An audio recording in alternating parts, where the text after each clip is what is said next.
this is ninth lit, and we're reading Guilford, about Guilford, Beowulf and the dragon. So Leah is going to read. Is it across the wide sea? Yes. Across the wide sea, desolate and alone, the son of Ichabod swam back to his people. There Hagen offered him surrender for the lord of the rainforest.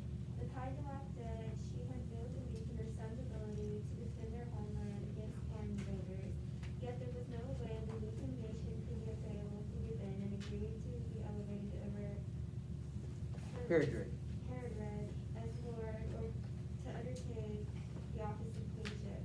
But he did provide support for the prince, honored and minded him until he matured as a ruler and keep So we answered 59, which says, why didn't he was offered the kingship after the death of Hagelad, but he refused. Why did he refuse? Yes. Because he didn't want to be elevated over Herodred. Right. And because Herodred is the son of Hagelad. Herodred is the one that deserves it. So what does that tell you about Beowulf's character? He's good character and he's very honorable. Remember a verse a few weeks ago, whoever humbles himself before the mighty hand of God, at due time, God will exalt him. Rather than pushing your way to the front, yeah, I got to make it to the front. Don't do that. Let God elevate you. You do your job, and somebody's going to see it, and they'll put you up in front. That's the way he wants us to handle it. Beowulf does it that way. He'll get his chance. In fact, we'll find it out right now. Dominic, this is how Beowulf becomes king. World page 160. 161, then oversea road. Then oversea roads, exiles arrived, sons of fear. They rebelled against the best of all, the sea kings in Sweden, the one who held sway in the Schilfing nation, the renowned prince, lord of the Nihal. That marked the end for Hagelac's son. His hospitality was mortally rewarded with wounds from a sword. Herodred lay slaughtered and never returned to the land of Sweden, leaving Beowulf to ascend the throne, sit in the majesty and rule over the beasts. He was a good king. Well, how does Beowulf become king? Because he allowed Herodred to take what he deserved, is the son of the king. Did you notice what happens that makes Beowulf king? Herodred died, He's assassinated. Oh. They invite some Swedes over. The Swedes are their enemies. They're always fighting the Geats. And they kill him. And so Beowulf becomes king, and he's king for 50 years, which we already know. Yes. It's not the first time in India or anything, not media, any kind of story I've ever heard was speaking of the bad guys. Well, you're probably right about that. I don't mean, you don't usually, they're neutral in most wars in the 20th century and then even earlier. They were pretty neutral. Finland wasn't. They fought the Russians, they fought the Germans.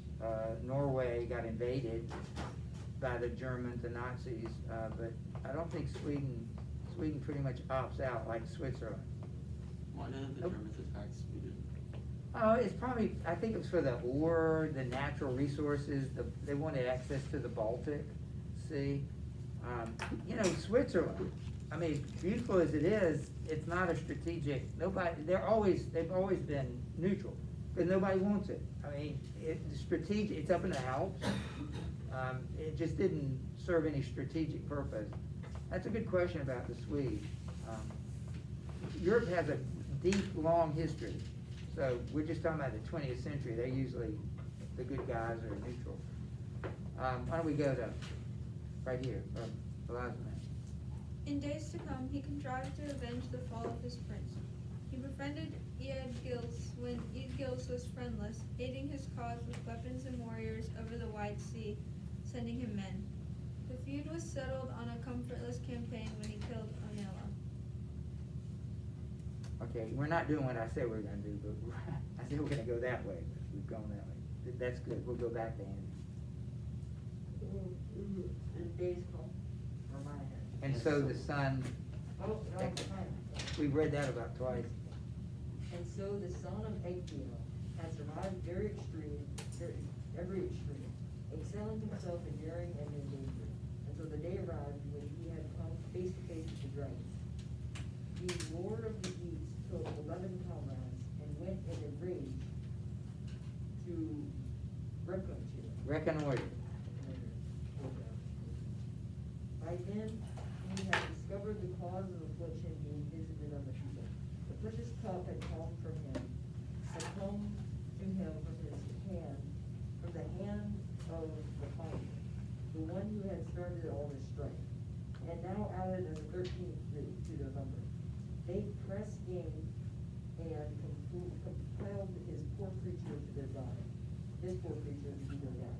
Against his will, he led them to the earth vault he alone knew, as underground barrow near the sea billows. And heaving waves caved inside, and with exquisite metalwork. The one who stood guard was dangerous and watchful, warden of the trove, buried under the earth.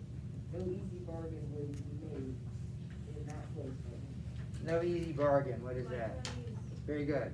If it's not an easy bargain, what is it? Hard. It's a hard bargain. Wait, who's the man that helped them find it? The thief. Oh, okay. The thief who stole it. You notice what they're doing? It's brilliant. Why do they want to fight? Why does Beowulf want to fight the dragon in his lair and not outside? Yeah. So if he's outside, the dragon has big wings, and fly around and pick him up and drop them. Every time I've He doesn't asked wanna- that He doesn't wanna question. have, like, the lands to be destroyed, basically. Yeah, yeah. Every time I've asked that question, whoever answered it did like this. They said they got wings. Yeah, I don't know what you mean by wings. Put your arms out here so I understand. No, good job. Good job. But anyway, that's correct. That's the answer. Jason. The veteran king sat down on his upper throne.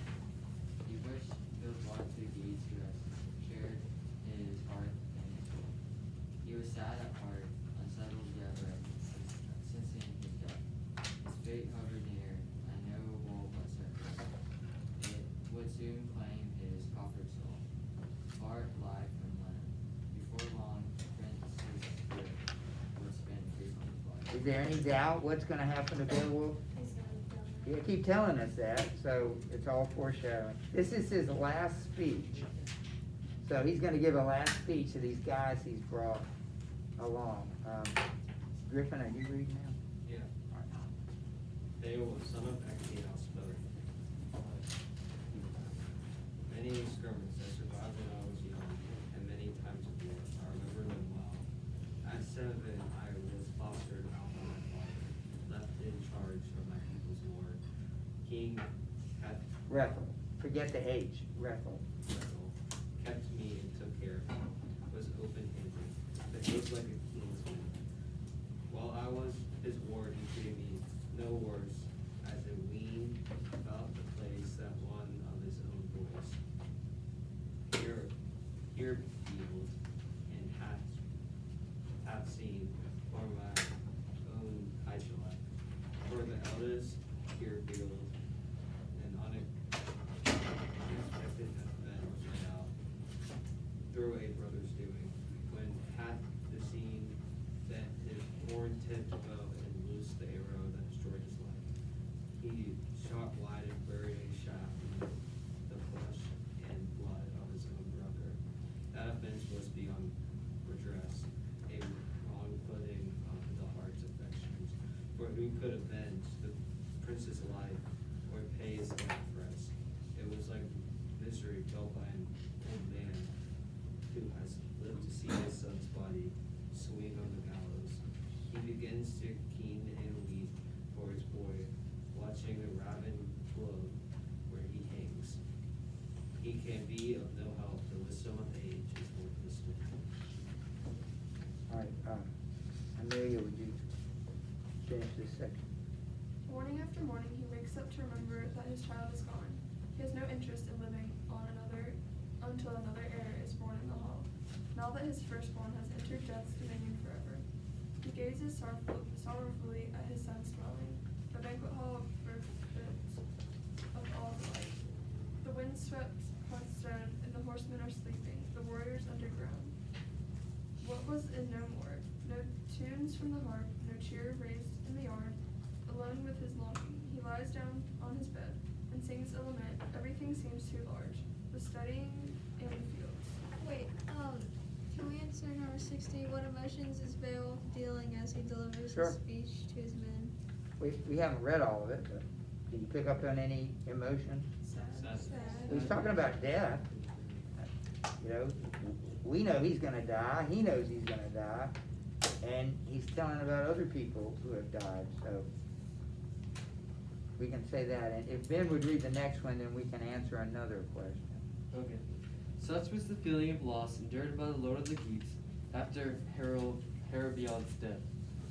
He was helplessly placed to set to rights the wrong committed, could not punish the killer in accordance with the law of the blood feud, although he felt no love for him. Heart sore wearied, he turned away from life's joys, chose God's light, and departed, leaving buildings and lands to his sons, as a man of substance will. Thank you, Brady. No, look at 61. This whole section, it started on previous page, and it goes on for a couple more pages, is about his rise to power. Why do you think Beowulf is telling his last speech? Why is he explaining how he became king? I mean, he's talking about death, so is it saying that once he dies, he's gonna leave? Like, once he dies, he's gonna leave, like, his kingdom to somebody or something? Is it just to like tell a story? Say that again? To like tell a story, because he's like that. I can't hear you. To tell a story. Yeah, I think he wants to show that he did it right. So he's trying to, and the author of the book is concerned about the background of kings. Like who's your father, who's your father's father, who's your great-great-grandfather. The book is concerned about that. So it's kind of a history. It serves as kind of a history. But I need to explain this to you. It's not a question, but I expect you to know it, right here. All right, so Beowulf tells us his story. His granduncle, I don't know, this is Beowulf's uncle. What does that make him? His great uncle? His grumble. Grumble. I'm not gonna call him that, but you get the idea. All right, so this was Hygelac's father. He's trying to explain how Hygelac became king. And then he's already explained how he became king. So, Hrethel is king of the Geats. He has 3 sons in this order. 1, 2, 3. Herobeald, Ethan, and Hygelac. Okay, this is important. You're gonna need to know these names. Heathen is the middle child. Herobeald is the eldest. Herobeald is the heir. So when Hrethel dies, Herobeald is to become king. Heathen seems by accident, kills Herobeald. It says that they were shooting arrows and he shot wide. So somehow or another, Herobeald is killed by his younger brother, Heathen. Hrethel now hates Heathen. But he can't do anything about it because it's his son. He can't, normally if some guy killed your son, you'd go after him and kill him. That's the blood, whatever, code of this era. But he can't do that because this is his son. So he can't get it off his mind and he dies of a broken heart. All right, so it's a strange story, but we're given it because that's what's on Beowulf's mind right now, dying. What's going to happen, we haven't read this yet, he's going to die in battle, and Hygelac becomes king. So he's only 3rd in line, and none of these people had children. They're pretty young. So he's going to become king, and then when he dies, his son becomes king until he dies, and then Beowulf becomes king. That's important to the book.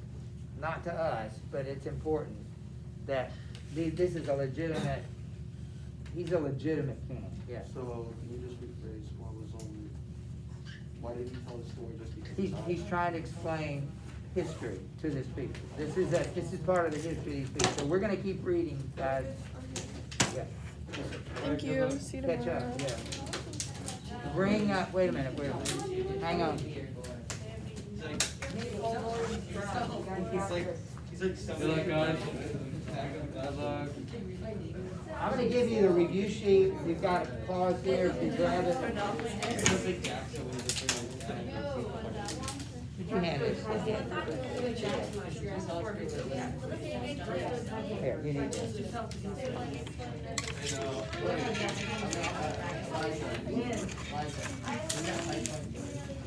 think so. I think everybody's just gonna, everybody's gonna get a good grade in the test. Not even though you. I don't even first grade losers. Remember, you're requiring a current part.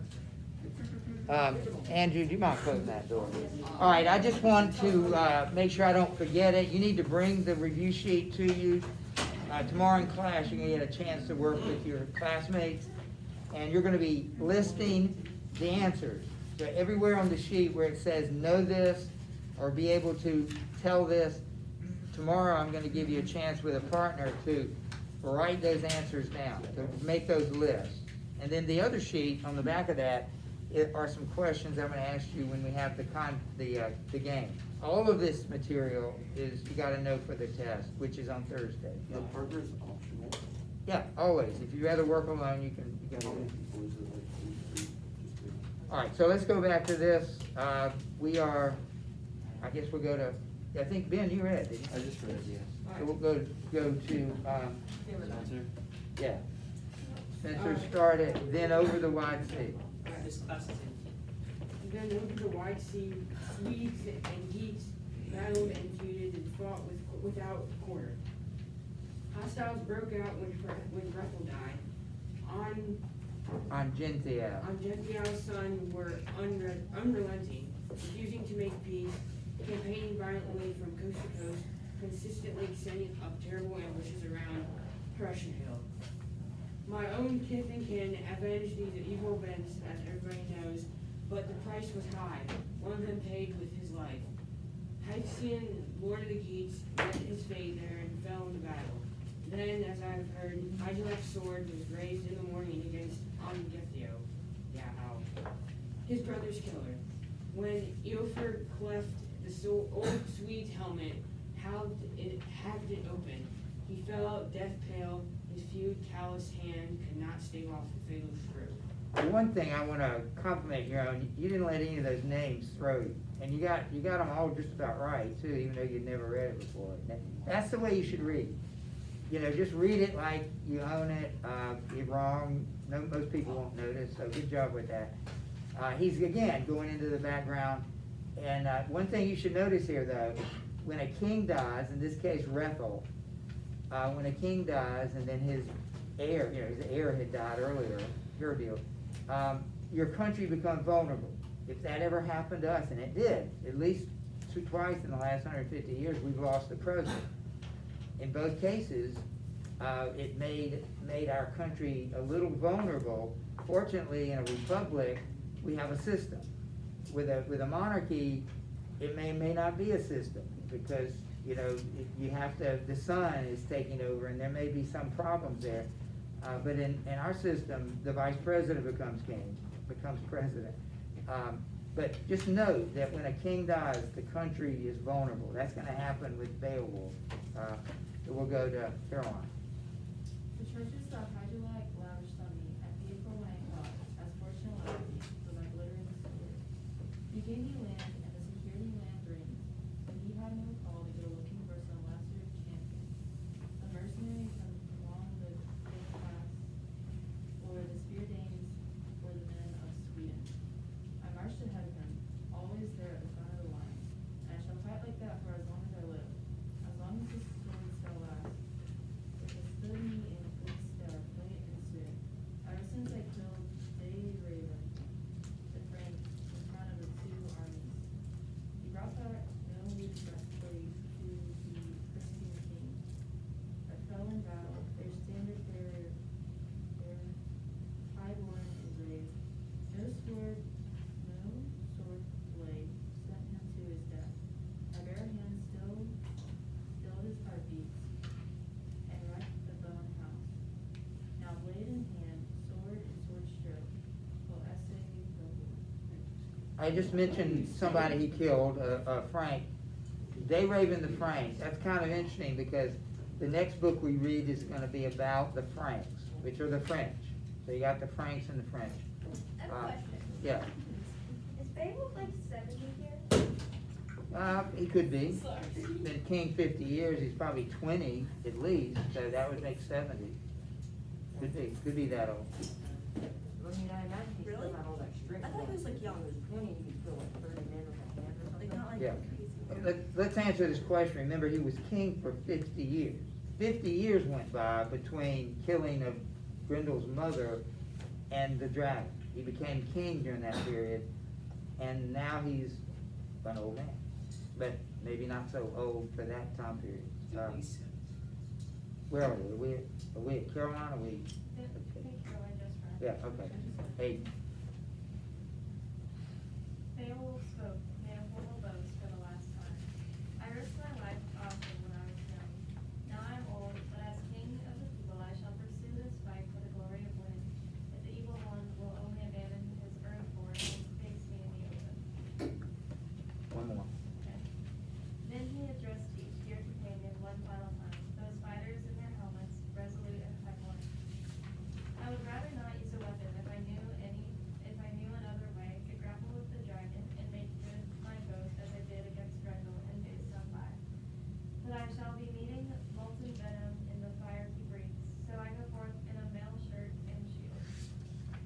I won't shift a foot when I meet the cave guard.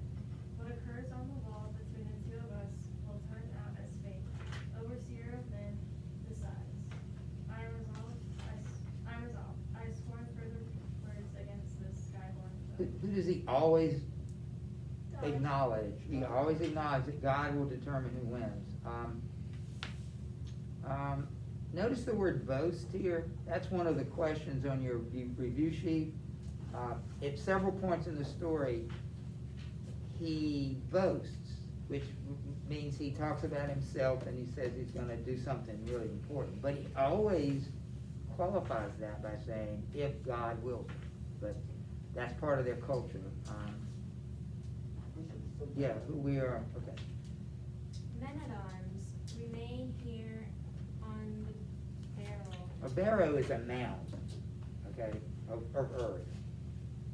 Safe in your armor, to see which one of us is better in the end at bearing wounds in a deadly fray. This fight is not yours, nor is it up to any man except me, to measure his strength against the monster, or to prove his worth. I shall win the goal by my courage, or else mortal combat.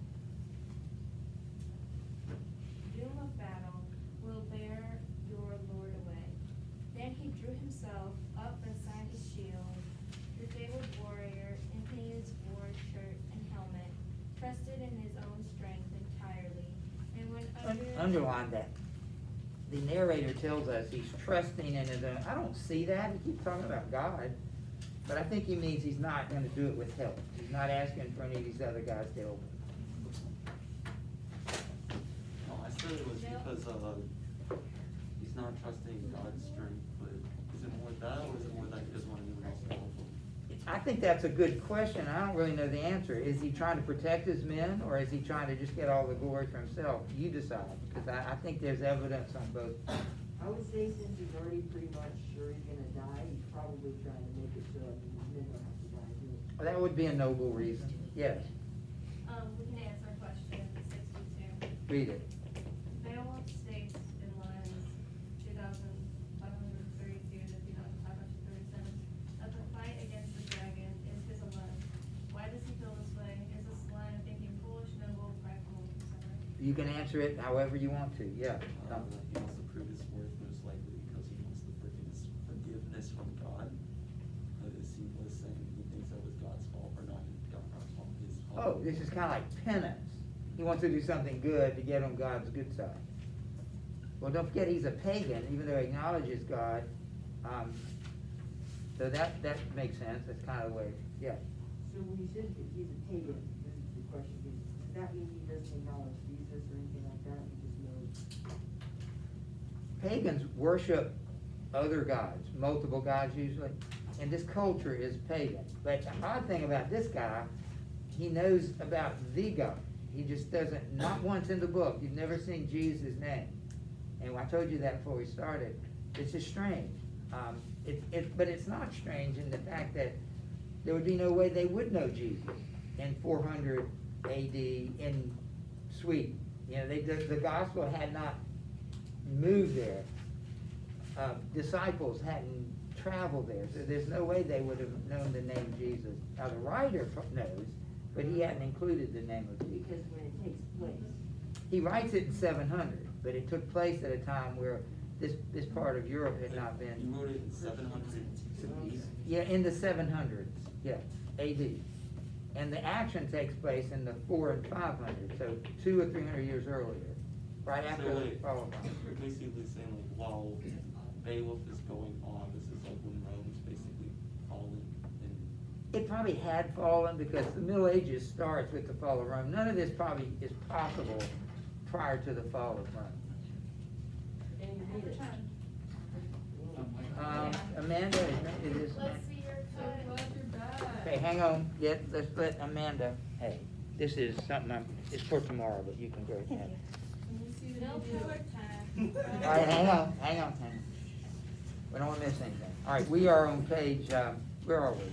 We are at the very end of 171 and then beginning 173. All right. No coward path, hard by the rock face that Got it. held veteran. A good man who had gone repeatedly into combat in danger and came through, saw a stone arch and gushing stream that burst from the barrel, blazing and wafting a deadly heat. It would be hard to survive unscathed near the horde, to hold firm against the dragon in those flaming depths.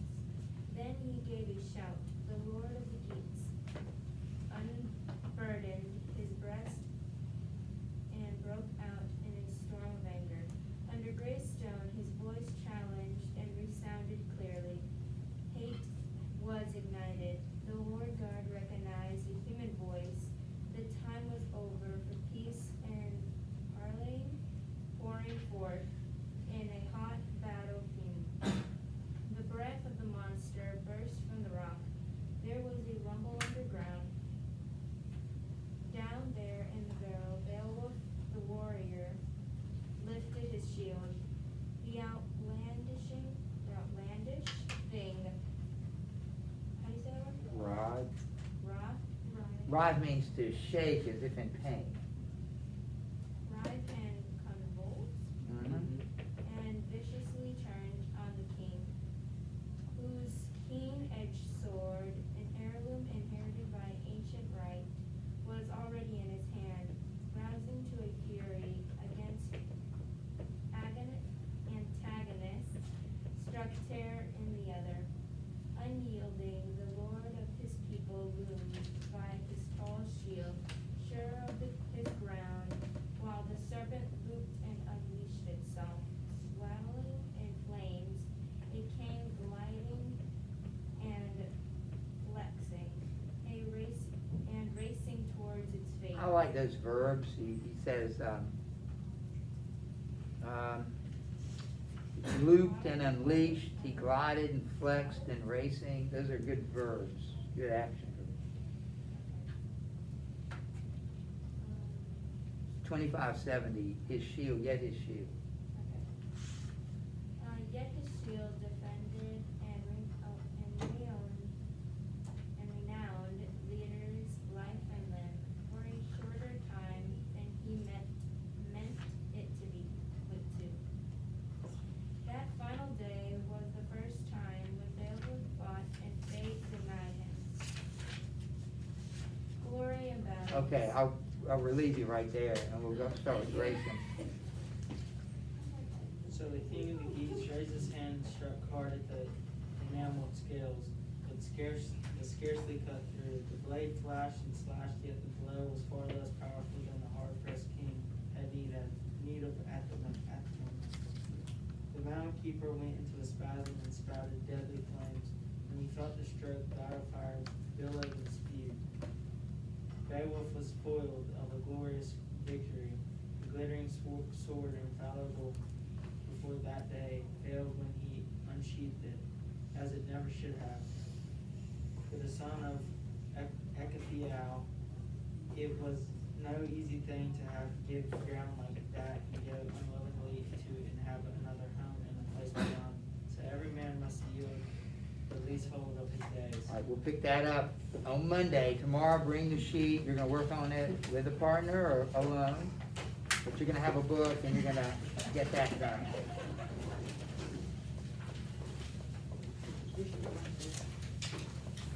And you may leave. We'll see ya. We'll see ya.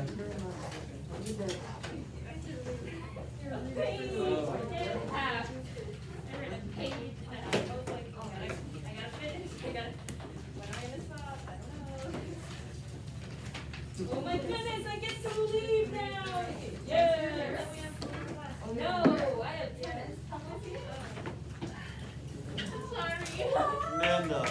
Yes.